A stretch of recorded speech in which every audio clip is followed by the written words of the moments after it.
ತುಲಾ ರಾಶಿಯವ್ರಿಗೆ ಬರುವಂತಹ ಅಕ್ಟೋಬರ್ ತಿಂಗಳಲ್ಲಿ sudden gains ಮತ್ತು ಸಡನ್ ಡೆವಲಪ್ಮೆಂಟ್ಸ್ ಬರುವುದವು.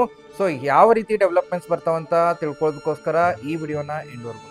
ತುಲಾ ರಾಶಿಯವ್ರಿಗೆ ಬರುವಂತ ಅಕ್ಟೋಬರ್ ತಿಂಗಳೊಳಗ ಸೂರ್ಯ ಲಗ್ನ ಭಾವದೊಳಗೆ ಗೋಚರ ಮಾಡಾಕತ್ತಾನು. ಸೊ ಯಾವಾಗ ಸೂರ್ಯ ಲಗ್ನ ಭಾವದೊಳಗೆ ಗೋಚರ ಮಾಡ್ತಾನು ಅವಾಗ ಪರ್ಸನಾಲಿಟಿ, ಸೆಲ್ಫ್ ಡೆವಲಪ್ಮೆಂಟ್, ಹೆಲ್ತ್ ಮೇಲೆ ಬಹಳಷ್ಟು ಫೋಕಸ್ ಮಾಡ್ತಿರ್ತಾರು. ಅದ್ರ ಸೂರ್ಯ ಲಗ್ನ ಭಾವದೊಳಗೆ ನೀಚ ಆಗಿದ್ದಾನೆ. ಸೊ ಸೂರ್ಯ ಯಾವಾಗ ಲಗ್ನ ಭಾವದೊಳಗೆ ನೀಚ ಆಗ್ತಾನು ಅವಾಗ ಹೆಲ್ತ್ ಒಳಗೆ ವೇರಿಯೇಷನ್ಸ್ ಬರುವಂತ ಚಾನ್ಸಸ್ ಇರ್ತಾವು. ಆರೋಗ್ಯದ ಬಗ್ಗೆ ಕಾಳಜಿ ವಹಿಸ್ಕೊಂಡು ಹೋಗುವಂತ ಪ್ರಯತ್ನ ಮಾಡಬೇಕು.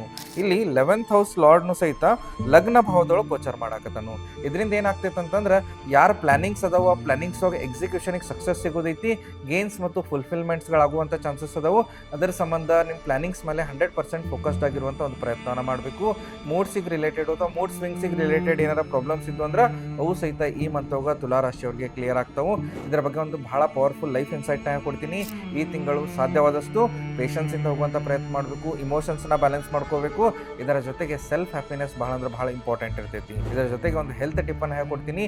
ಈ ತಿಂಗಳು ಪಿತ್ತದ ಸಂಬಂಧಿತ ಅಸಿಡಿಟಿ ರಿಲೇಟೆಡ್ ಪ್ರಾಬ್ಲಮ್ಸ್ ಬರುವಂಥ ಚಾನ್ಸಸ್ ಅದಾವು. ಅದಕ್ಕೆ ಸಂಬಂಧಿತ ಫುಡ್ಡನ್ನು ಬಹಳ ಕಾನ್ಷಿಯಸ್ ಆಗಿ ತಗೊಳ್ಳುವಂಥ ಪ್ರಯತ್ನವನ್ನು ಮಾಡಬೇಕು. ಇದರ ಜೊತೆಗೆ ಒಂದು ಇಂಪಾರ್ಟೆಂಟ್ ರೆಮಿಡಿಯನ್ನು ಸಹಿತ ಹೇಳ್ಕೊಡ್ತೀನಿ.